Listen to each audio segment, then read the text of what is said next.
materi redox dan elektrokimia ini tentunya sudah pernah kamu peroleh di SMA ya.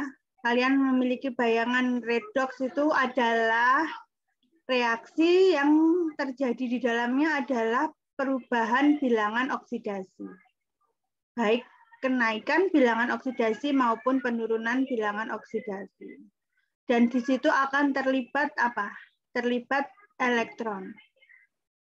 Ya, akan terlibat elektron. Bisa menangkap elektron maupun melepas elektron.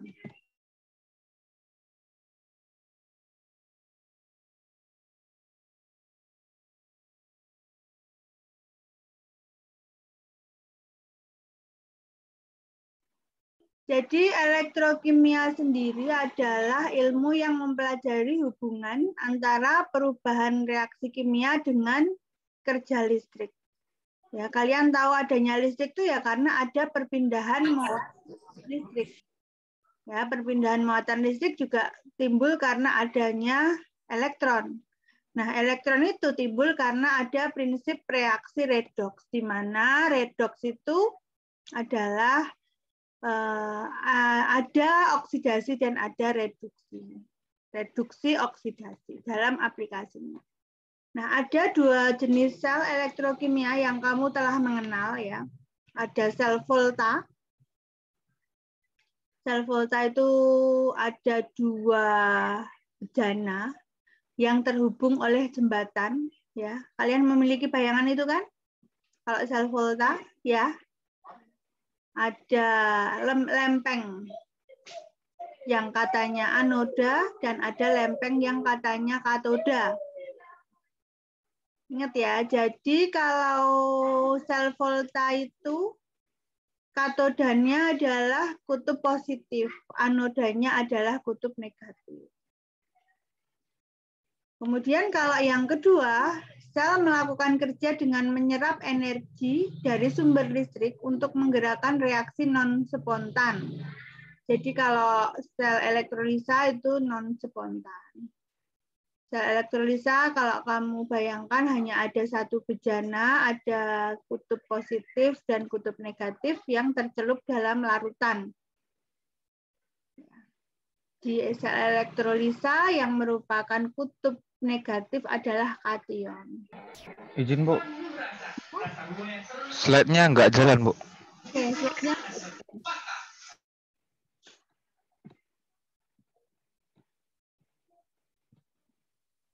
Ini kalian bisa melihat elektrokimia adalah? Udah, Bu. Bisa, Bu. Ada dua jenis sel elektrokimia ya, sel volta dan sel elektrolisa. Sudah punya bayangan ya? Ingat-ingat lagi waktu lalu ya, sel volta itu dua bejana yang dihubungkan oleh jembatan. Ada kutub positif dan negatif.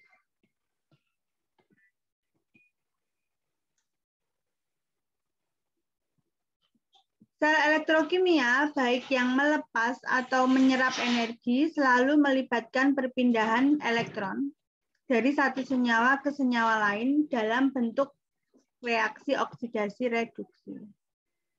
Nah, ini ada pengertian oksidasi. Tentunya kenaikan bilangan oksidasi ya. Nah, atau reaksi suatu senyawa yang bergabung dengan oksigen. Kalau reduksi, selain dengan pengertian penurunan bilangan oksidasi, dia adalah reaksi di mana oksigen diambil dari suatu senyawa. Contohnya ini adalah besi yang terkena udara, apalagi besi yang basah atau mengandung air atau tidak sengaja mengandung air, misalnya mengembun di pagi hari kan tentunya ada air ya di situ, ketemu udara, di mana udara itu ada oksigen. Komponen di udara itu kan 21%-nya oksigen. Nah, maka besi akan mengalami reaksi oksidasi. Ya, kalau kalian ingat ini biloxnya berapa Fe? Fe 0, O2 0. Kenapa? Karena dia suatu unsur. Jadi bilangan oksidasi suatu unsur adalah 0, kemudian O-nya di sini minus 2, sehingga Fe-nya berapa? 2 kali biloxnya Fe plus 3 kali min 2, karena dia nggak bermuatan kan jumlahnya 0. Maka Fe sama dengan minus 3 ya. Plus 3. Plus 3. Ya. Plus 3. Sehingga Fe di sini dia mengalami oksidasi berkarat. Ya, karat merupakan oksida besi dan demikian juga kebanyakan biji besi. Nah, secara sederhana produksi besi dari biji besi bisa digambarkan seperti ini. Ini pun reaksi redoks. Ya, ciri-cirinya bisa kamu lihat. Ini kan unsur 0. Ini tadi Fe2 ini biloxnya plus 3. Oke, C berapa? Biloxnya C.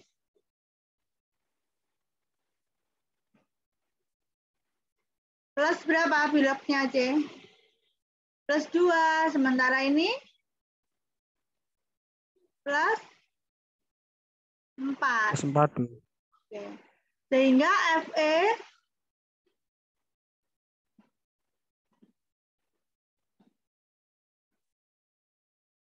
dia mengalami reduksi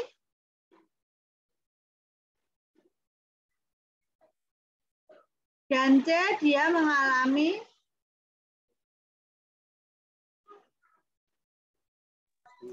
oksidasi. Slide-nya jalan ya.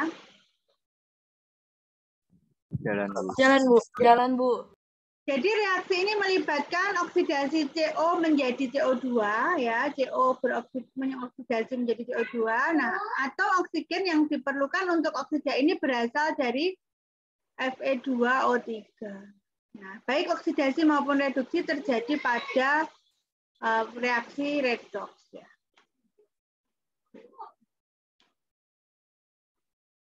Fe2O3 dia mengalami reduksi, dia disebut, ingat apa? Yang mengalami reduksi disebut Oksidator. oksidator, Bu. Disebut oksidator, yang mengalami oksidasi disebut reduktor. Nah, ini kan maka kata-katanya CO bisa teroksidasi menjadi CO2 karena ada oksidasi yang berasal dari Fe2O3. Jadi senyara Fe2O3 disebut oksidator karena dia menyebabkan CO teroksidasi menjadi CO2.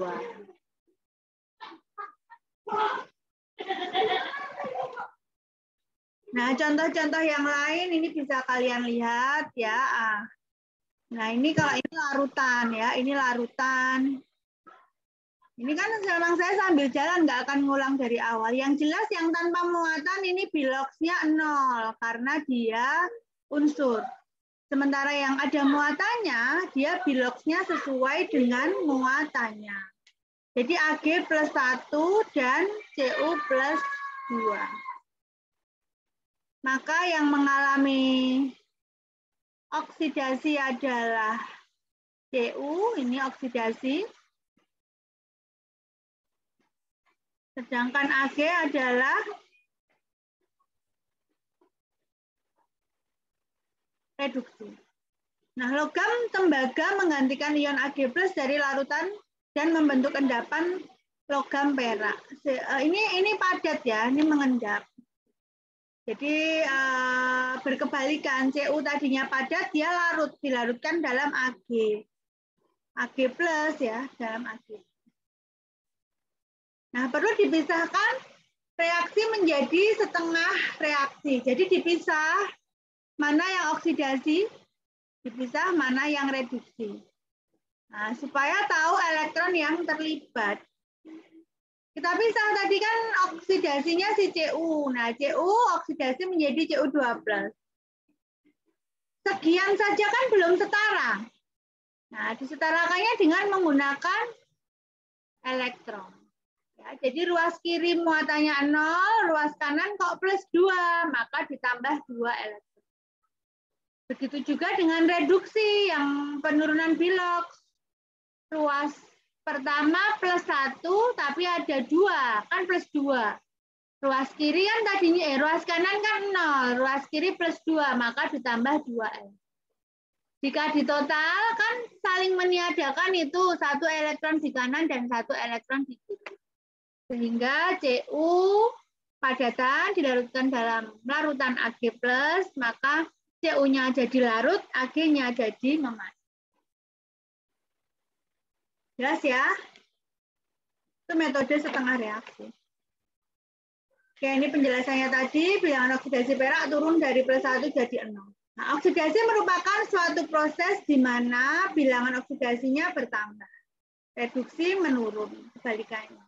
Baik setengah reaksi oksidasi maupun reduksi harus ada bersama-sama. Ya. Jadi tadi kalau dibuat setengah harus disetimbangkan dengan elektron, ruas kanan dan kirinya. Karena setara, reaksi yang setara itu tidak hanya setara jumlah atomnya, tetapi termasuk muatannya. Nah, muatan-muatannya itu harus sama. Nah, sekarang kita lanjut ke menyetarakan reaksi redoks. Menyetarakan reaksi yang reaksinya reaksi redoks.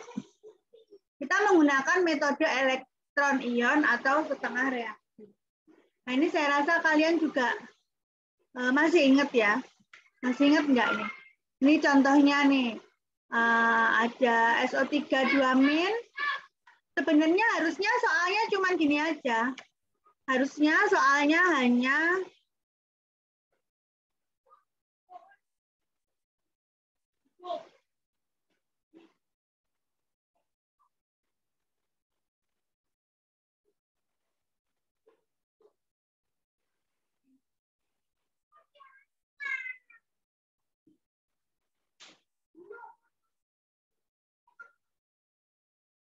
Nah, harusnya seperti ini saja ya, kalian ingat ya. Terus ada kata-kata atau keterangan suasana asam. Nah, sehingga ini di soal ini sudah ada ditambah H+. Gitu. H2O itu kan cara untuk menyetarakan kan? Ya nggak? Soalnya kayak gini aja cukup sebenarnya. Harus ditambah suasana asam gitu baru paham gitu. Paham ya? Nah, caranya mengidentifikasi. Jadi langkah pertama adalah mengidentifikasi unsur atau spesies yang terlibat perubahan biloks. Mana yang mengalami perubahan biloks. Nah, ini adalah S ya. S itu berapa ini? S ditambah 2 kali. Oh, itu min 2.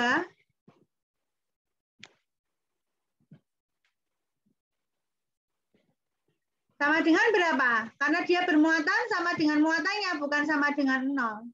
Nah, sama dengan min 2. Sehingga S biloknya berapa? Min 4 dipindah ke kanan plus, oh ini 3 ya Dek ya, ini 3 ya, O-nya 3 kali. Nah, jadi S-nya 6 dikurang 2, 4. Ini S-nya 4. Ada yang bertanya? S-nya di sini 6. Kemudian Mn di sini plus 7. Saya anggap udah bisa ya. Kalau nggak bisa tanya. Ini plus 2. Nah, langkah pertama itu mengidentifikasi mana yang mengalami perubahan biloks. S-nya 4 jadi 6, Mn-nya 7 jadi 2. Sehingga S adalah yang mengalami oksidasi, S.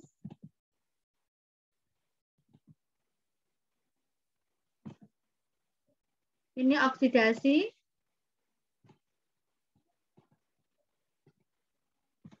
Sementara Mn dia mengalami reduksi yang Mn. Setelah itu langkah kedua adalah melihat spesies yang berubah itu sudah setara belum? Yang dilihat adalah spesies yang berubah. Jadi hanya S dan MN. Yang dilihat itu. S sebelah kiri 1, sebelah kanan 1. Ya sudah setara. MN sebelah kiri 1, sebelah kanan ya 1. Itu langkah kedua.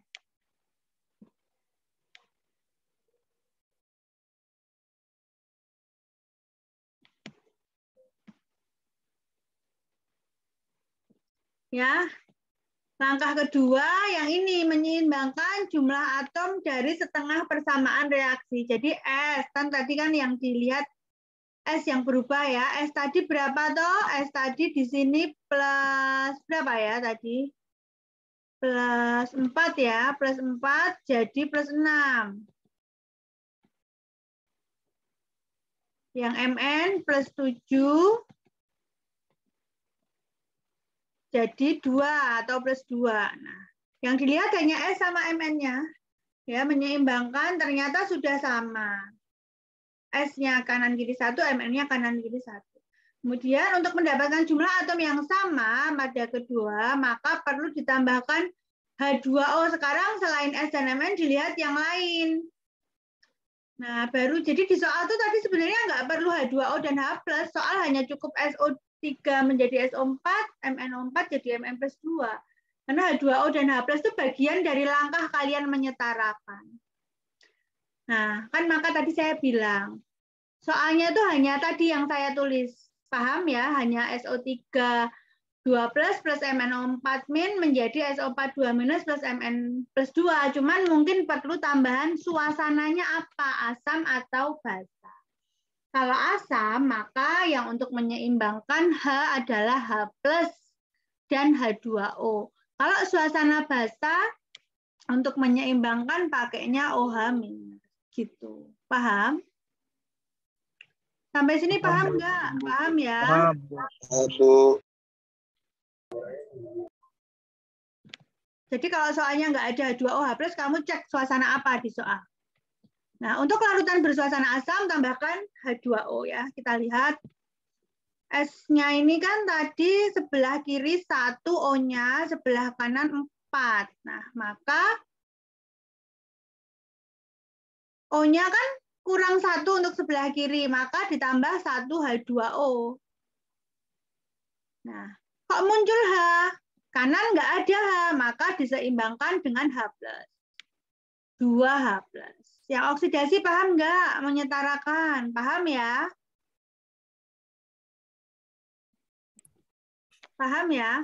Jadi awalnya gini, saya nulisnya ya. Saya tulis SO3 2 min menjadi SO4 2 min. Kamu lihat dulu unsurnya. Pertama, S-nya udah. O-nya sekarang. O-nya kiri 3, kanan 4. Maka kiri kurang 1. Menyeimbangkannya pakai H2O. 1 saja kan kurangnya. Nah, terus kok muncul H? Kiri ada 2, kanan nggak ada. Maka 2H+. Gitu urutannya. Kalau kalian lihat secara muatan juga sudah sama belum? Belum ya, nanti muatan secara muatan nanti totalnya. Ini belum setara muatannya. Nanti di total muatannya. Kemudian yang MnO4 juga sama ya, nggak usah saya tulis lagi. Ini pertamanya itu belum ada ini. Ini pertama belum ada untuk H+ sama H2O. Kalian lihat MnO4. Akhirnya saya tulis juga ya. Minus sama Mn 2+. Nah, kan jadinya kanan belum ada O, maka tambah 4H2O. Nah, terus yang kiri belum ada H, maka hanya 8H+, ya, karena 4H2O. Nah, ini baru kamu jumlah ini. Maaf, nyoret malah. Ini kamu jumlah. Kamu cek aja. Berarti masih SO3 2 min, H2O-nya kiri 1, kanan 4. Maka ininya nggak ada, di kanan tinggal 3 nanti. H+-nya kanan 2, kiri 8. Maka yang ini habis, yang ini nanti tinggal 6. Nah, jadi nanti singkat cerita, menjadi SO32 minus plus 4N plus MnO4 minus plus 6H plus menjadi SO42 min plus Mn2 plus 3H2O. Gitu. Itu kalau mau kamu jumlah dulu.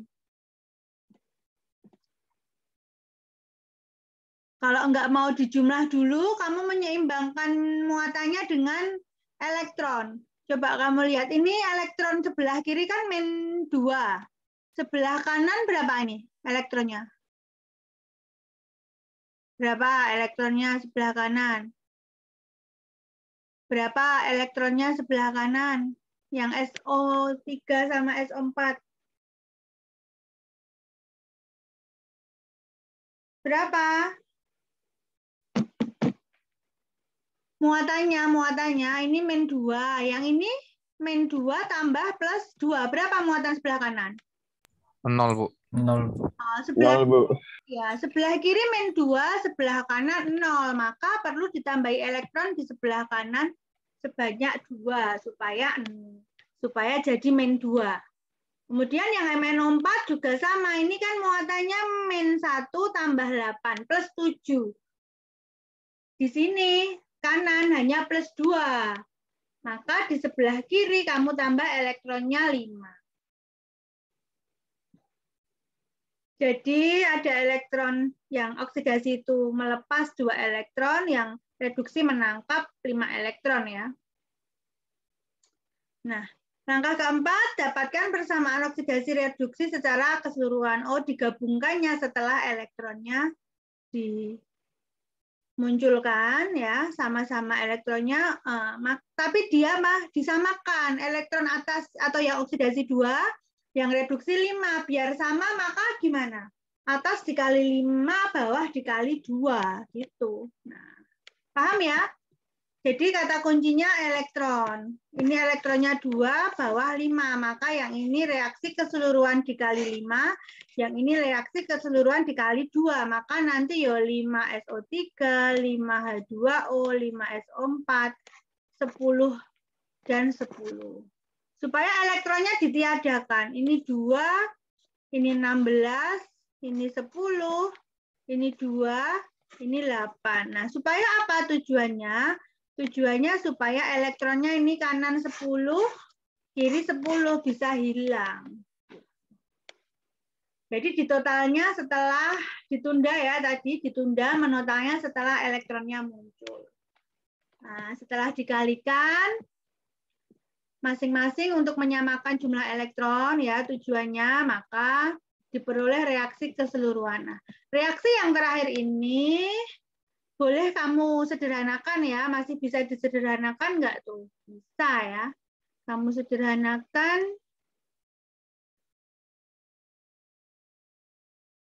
dengan cara dibagi berapa ini?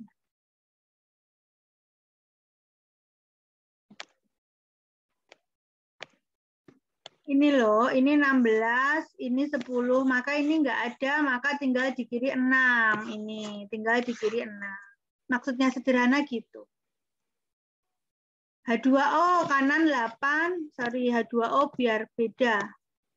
Biru ya, H2O kanan 8, kiri 5. Maka ini nggak ada, tinggal di sebelah kanan 3. Ininya tetap, ininya tetap, ininya tetap, ininya tetap. Jadi nggak dibagi, cuman disederhanakan kanan dan kirinya.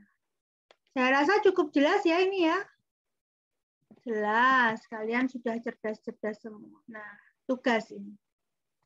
Ini tugas.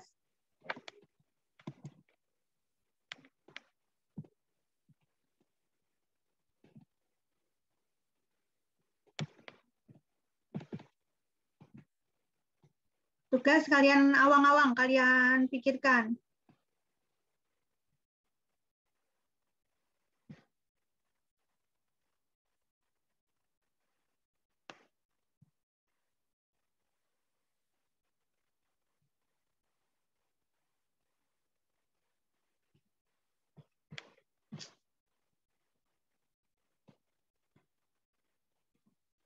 Saya lanjutkan ya, itu tugas tadi. Muncul ya, share screen saya lagi ya. Muncul, Bu. Sudah, Bu. Oke, 3 soal kalian selesaikan. Nah, sekarang kita masuk ke instrumennya ya, alat yang memanfaatkan reaksi redox. Ada 2 instrumen, yaitu sel volta dan elektrolisa. Tadi sedikit saya ingatkan ya, sel volta itu 2 bejana.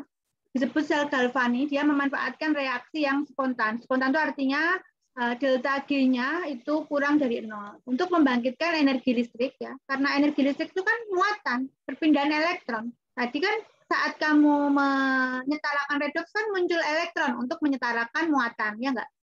Ya, menyetarakan muatan pakainya elektron. Nah, jadi dengan memanfaatkan itu, maka rangkaian sel volta itu bisa membangkitkan energi listrik dengan selisih energi reaktan yang tinggi dengan produk yang rendah diubah menjadi energi listrik. Kalau sel elektrolisa, dia memanfaatkan energi listrik untuk menjalankan reaksi yang non-spontan atau delta G-nya lebih dari 0. Jadi nanti lingkungan melakukan kerja terhadap sistem. Jadi kedua Ibu slide-nya belum keganti. selnya nggak jalan.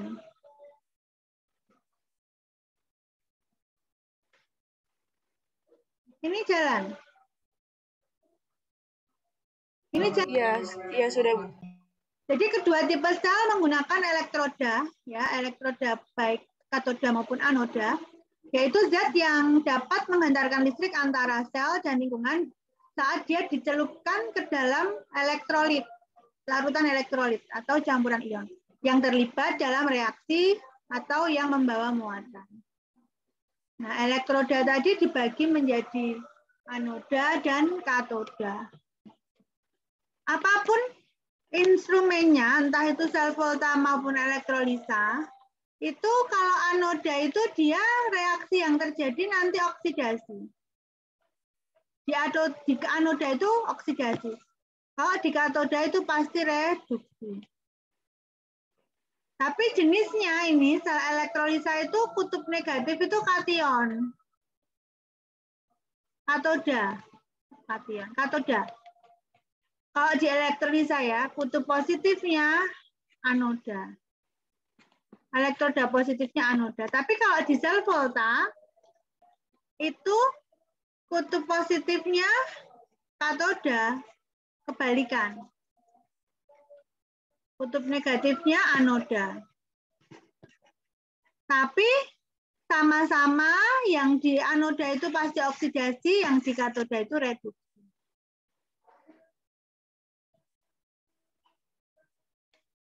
Ini jalan enggak? Jalan, Bu. Jalan, Bu. Elektroda sendiri tadi dibagi menjadi anoda dan katoda. Nah, setengah reaksi oksidasi, ya, jadi kan oksidasi itu pasti di anoda. Saya kan tadi bilang gitu. Kalau reduksi itu di katoda. Udahlah, kamu udah tahu oksidasi itu kan elektron diberikan. Ya. Jadi oksidasi itu elektron di sebelah kanan. Kalau reduksi elektron di sebelah kiri, itu kamu udah tahu. Nah, ini adalah gambar atau bagan dari sel volta dan elektrolisa. Jadi ini tadi saya bilang 2 bejana ya, ini terpisah kalau sel volta itu. Terpisah tapi dia dihubungkan oleh jembatan gitu. Suatu jembatan. Oksidasi itu anoda negatif, ya kan, yang saya jelaskan tadi untuk sel volta. Kalau di katoda itu dia reduksi dan dia merupakan kutub positif. Sementara di sel elektrolisa, satu bejana ya, ada larutan elektrolit di sini. Anoda adalah kutub positif dan katoda kutub negatif, kebalikannya. Tetapi reaksinya sama, di anoda itu oksidasi, di katoda reduksi. Itu tolong dicatat. Ya. Jadi kalau di sel volta itu energi dilepaskan dari reaksi yang spontan. Kalau di sel elektrolisa energi diserap untuk mengendalikan reaksi yang non spontan, tidak spontan. Jadi setengah reaksi dioksidasi ya melepas elektron, ya ini melepas elektron. Kalau reduksi menangkap elektron. Secara keseluruhan reaksinya ya kamu gabung kayak tadi. Untuk sel volta delta G-nya negatif karena reaksi spontan. Untuk elektrolisa delta G-nya positif atau lebih besar dari. Nah, ini gambar dari reaksi redoks yang spontan ya. Jadi ada endapan yang muncul nanti. Ada endapan yang muncul. Tadi tuh gambarannya, nah ini tuh mengendap Y-nya. Misalnya nih ya, Y tadinya larutan ya, ditambah X itu padatan, nanti X-nya jadi larut, Y-nya jadi memadat. Jadi ini timbul endapan di sekitar elektrodanya. Nah, endapannya endapan apa? Berwarna putih itu. Endapannya endapan apa ini? Ag itu apa?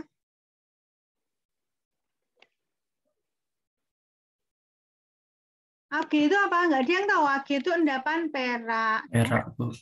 Ya.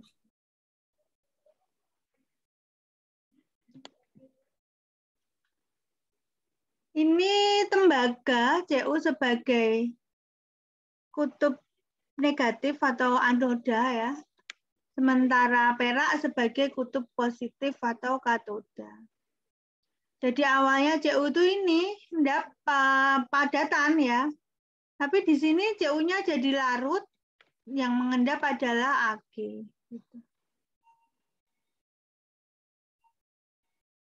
Ini adalah potensialnya ya 0,46 volt yang timbul. Larutan yang ada di sini adalah larutan tembaga nitrat, ini adalah perak nitrat. Sama-sama konsentrasi 1 molar. Ini yang saya katakan jembatan tadi ya untuk menyeimbangkan konsentrasi.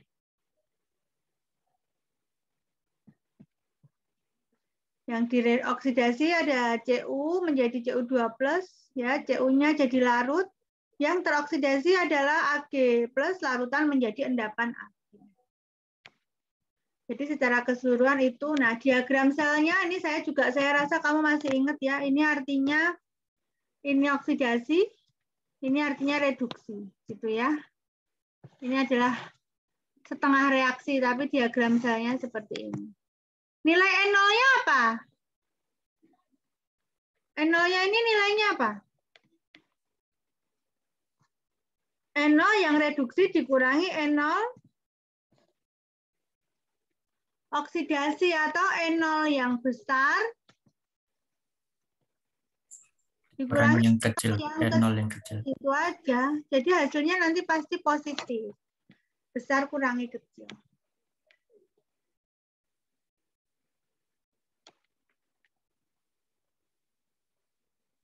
Di sel volta itu menjadikan energi bebas reaksi spontan menjadi energi listrik. Ya.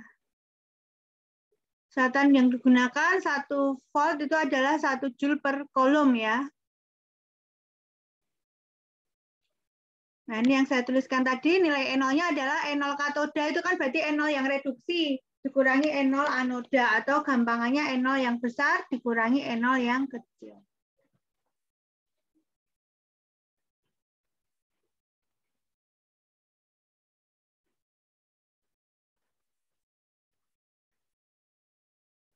Nah, ini kekuatan relatif oksidator dan reduktor itu tergantung pada N0-nya hidrogen ya.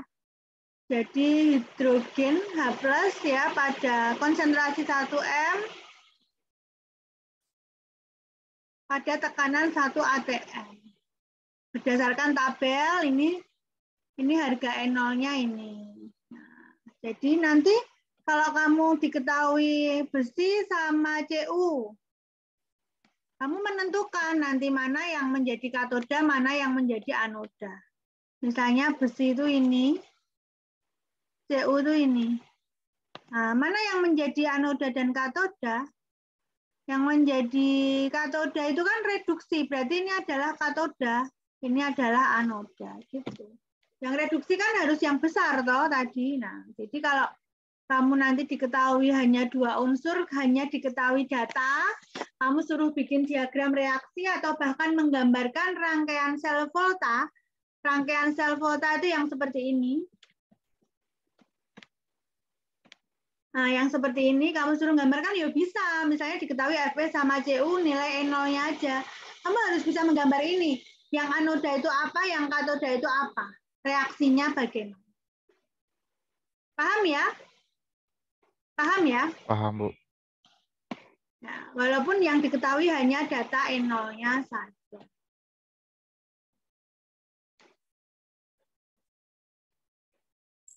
Izin bertanya, Bu. Boleh.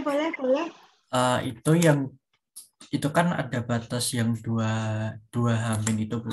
Lah yang di atas itu kan ada yang Fe3 plus 3 plus E min jadi Fe2 plus. Yang di bawah itu juga ada Fe, itu bedanya yang di atas sama yang di bawah batas 0 itu apa ya? Ini. Iya, Ini. bedanya itu sama yang di atas Fe tadi. Ini, oke. Kamu lihat deh, perhatikan. Kalau ini reduksi Fe sama-sama larutan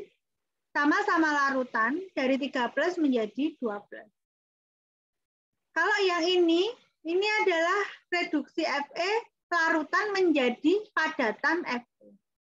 Jadi harusnya tadi soal saya bukan yang ini, maaf. Harusnya soal saya yang mana? Ini ya, milihnya yang ini.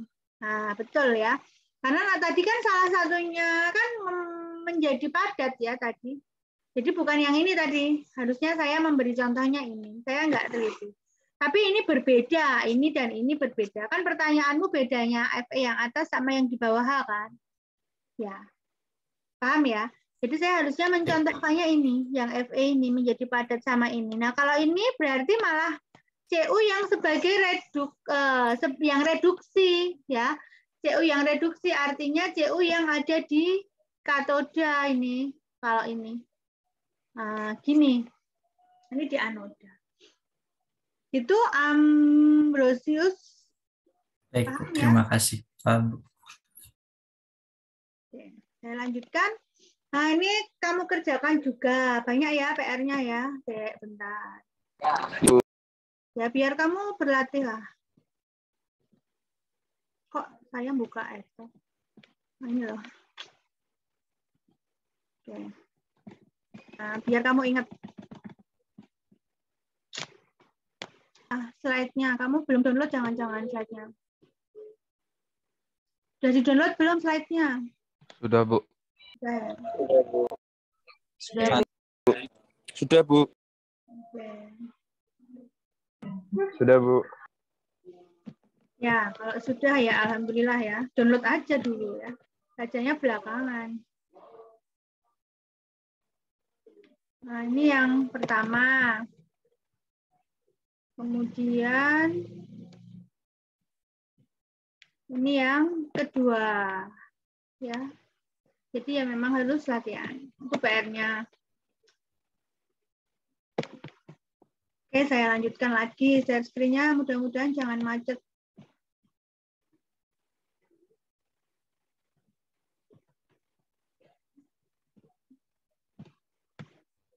Oke, saya ini jalan nggak?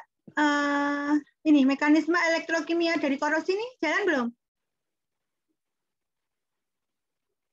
Belum, Bu. Belum, Bu. Belum, Bu.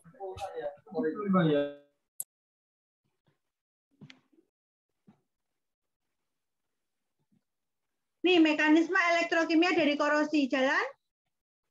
Sudah, Bu.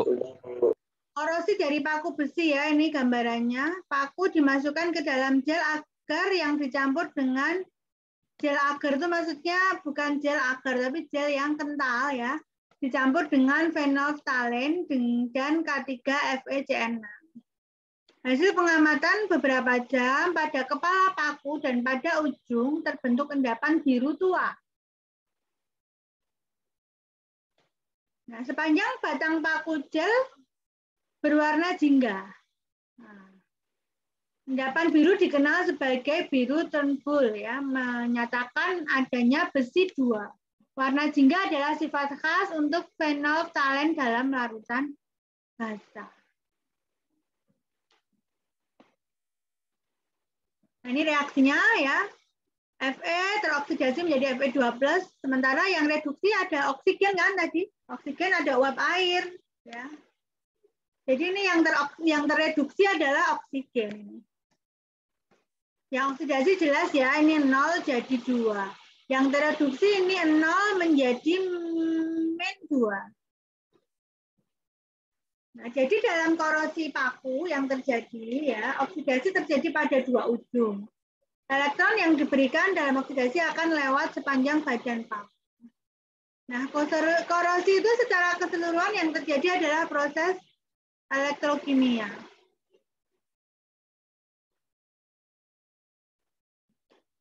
Itu gambarannya tuh itu.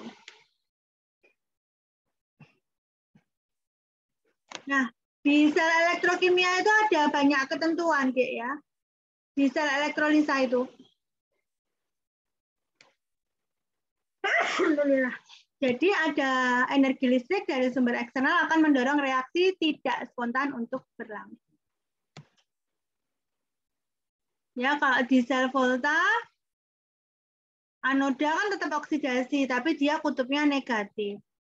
Di sel volta, katoda itu reduksi, tapi kutubnya positif. Tapi di sel elektrolisa, tadi sudah saya sampaikan, anoda tetap oksidasi, tapi dia sebagai kutub positif. Katoda tetap reduksi, tapi dia sebagai kutub negatif pada sel elektrokimia. Ini spontan, sehingga N0-nya positif. Kalau ini N0-nya negatif. Kalau kalian lihat juga, reaksi yang ini berkebalikan dengan ini. Ya, berkebalikan, maka harga N0-nya juga berkebalikan. Jadi oksidasi terjadi di anoda dan reduksi tetap terjadi di katoda, tetapi arah aliran elektronnya berbeda antara elektroda, elektrolisa, dan sel volta. Itu ya sudah saya sampaikan di awal. Nah, apa bedanya larutan sama lelehan? Ini sudah pernah saya sampaikan. Kalau lelehan itu nggak ada air, Dek. Murni. Sehingga kalau lelehan ya zat itu yang akan mengalami oksidasi dan reduksi. Tetapi kalau larutan itu ada air. Sehingga ada air yang kamu pertimbangkan. Tapi kalau lelehan CaCl2 berarti kan yang bereaksi ya Ca sama Cl.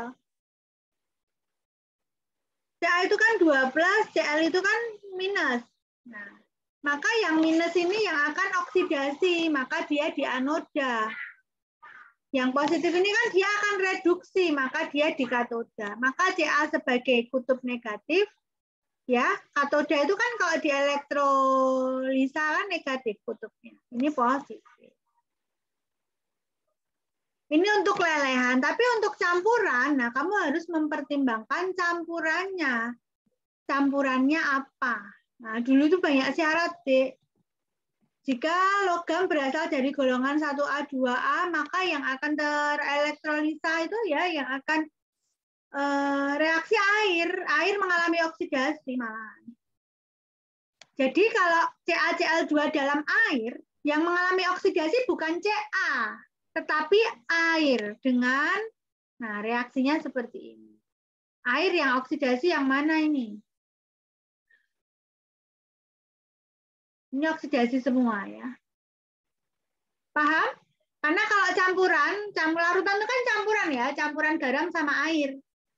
Nah itu kalau dia dijadikan larutan dalam sel elektrolisa, maka yang akan teroksidasi bukan si Ca. Kalau dia NaCl ya bukan si Na, tetapi adalah air. Nah ini ya, elektrolisa dari larutan ini contohnya. Nah.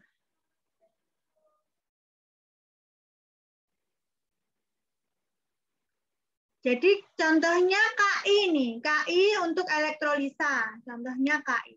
Kalau lelehan KI, lelehan itu hanya KI murni tapi meleleh. Jadi cair agak kental gitu, tapi KI murni. Tapi kalau larutan KI, ya KI plus air gitu loh, Dek. Paham ya?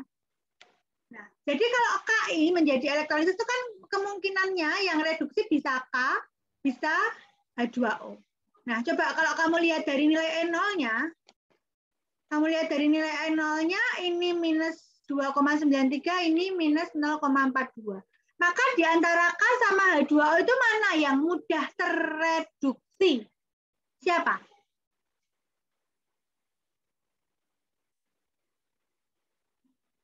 Tadi bilangnya E0 reduksi itu adalah E0 yang besar apa kecil? Besar, Bu. Yang besar. Berarti yang mudah tereduksi H2O apa K? H2O, Bu. H2O nanti. Jadi yang menjadi reaksi di dalam katoda adalah H2O bukan K. Tapi kalau lelehan Ki kan nggak ada H2O. Ya sudah K saja karena nggak ada pilihan lain. Gitu loh, paham? Kemudian kalau yang oksidasi kan berarti kemungkinan I sama H2O. Kalian lihat, oksidasi itu kan mencari E0 yang kecil.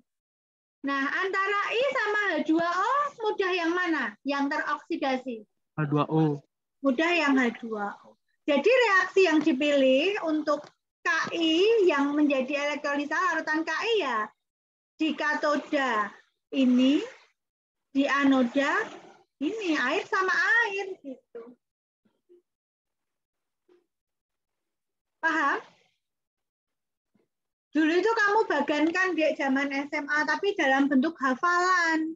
Mesti gitu deh, kayaknya. Dalam bentuk menghafal, kalau logamnya dari golongan 1A, 2A, maka yang teroksidasi adalah air gitu. Kalau sisa asam gitu, yang teroksidasi air gitu ya. Nah, konklusi elektrolisis unsur ya, ini kesimpulannya. Kation logam itu kurang reaktif. Ya, kation logam yang lebih aktif tidak tereduksi, tetapi yang tereduksi air. Kalau kation logam yang kurang reaktif, dia malah tereduksi. Jadi dia bisa tereduksi. Jadi AU, Ag, Cu, Cr, Pt itu dia bisa tereduksi. Tetapi kalau golongan 1A, 2A, yang tereduksi adalah air. Nah, kemudian anion yang tidak teroksidasi itu mencakup Fe- dan sisa asam. Dulu kamu ngafalinya. SO4 2-, CO3 2-, NO3-, dan PO4 ya. Sulfat, karbonat, nitrat, dan fosfat dia tidak teroksidasi, melainkan yang teroksidasi adalah air. Itu ya, sepakat ya sama dengan yang pernah kamu pelajari. Nah, ini adalah singkatnya. Bagan yang tadi saya maksudkan. Ya, di katoda ini reduksi. Ya, jika dia lelehan ya tetap dia tereduksi. Tapi kalau larutan dan dia berasal dari 1A, 2A gitu, yang tereduksi adalah air. Kemudian di anoda, jika dia tidak inert selain PT, AU, dan C, dia oksidasi. Tetapi kalau sisa asam ini yang teroksidasi adalah air.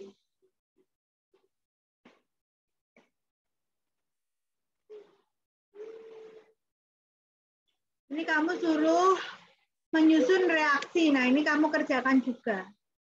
Banyak banget toh Bu, ya nggak apa-apa, saya sudah menjelaskan kok ya. Banyak banget nih tugasnya.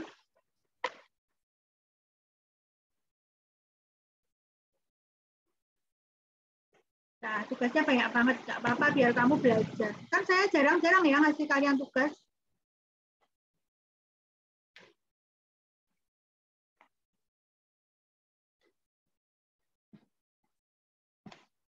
Hujan deras deh di sini. Di sana hujan nggak?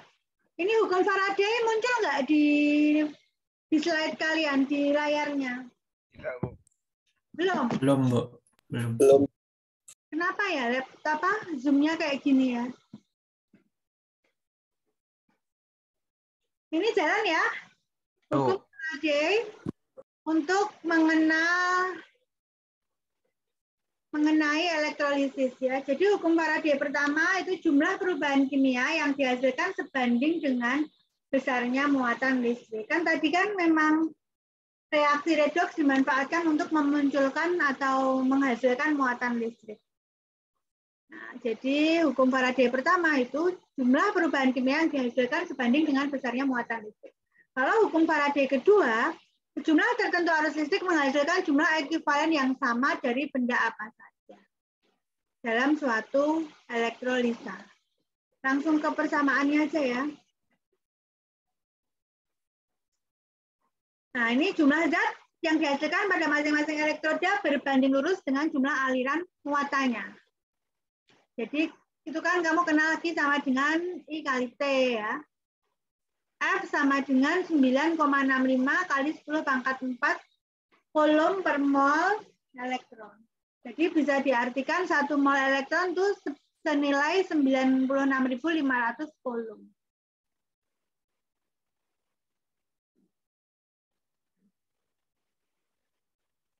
Ini kamu buka lagi catatanmu atau bukumu boleh ya. Dengan menggunakan rumus Faraday. Baik hukum 1 maupun hukum 2. Nah, ini dikumpulkan minggu depan. Minggu depan saya akan melanjutkan mengenai termokimia. Nah, mungkin memang tambah 1 pertemuan lagi kalau capek termokimia langsung latihan soal ya. Kalau capek nanti akan tambah 1 pertemuan lagi untuk latihan soal UAS. Nah, sebelum saya akhiri, adakah pertanyaan? Dan sambil saya menunggu pertanyaan dari kalian, kalian bisa menyalakan kameranya.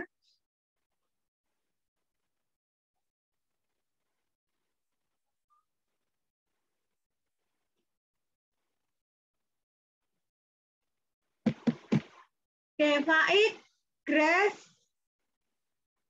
B.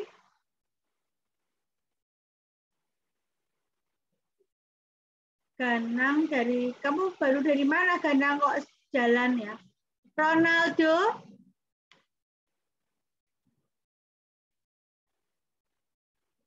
Rifki, Kun Halim,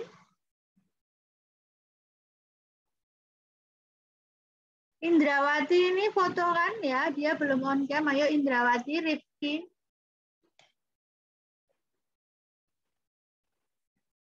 Ya, jadi wajah-wajah lucu kalian ya kuliah.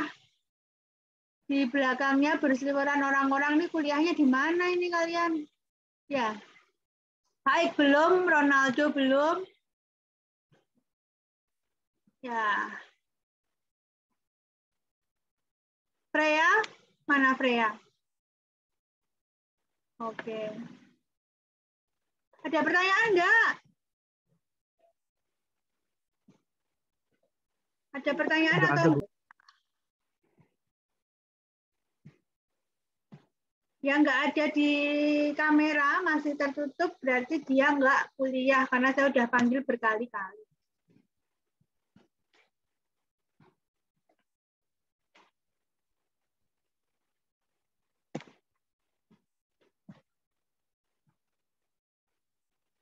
Ya, yang nggak ada gambarnya berarti nggak kuliah.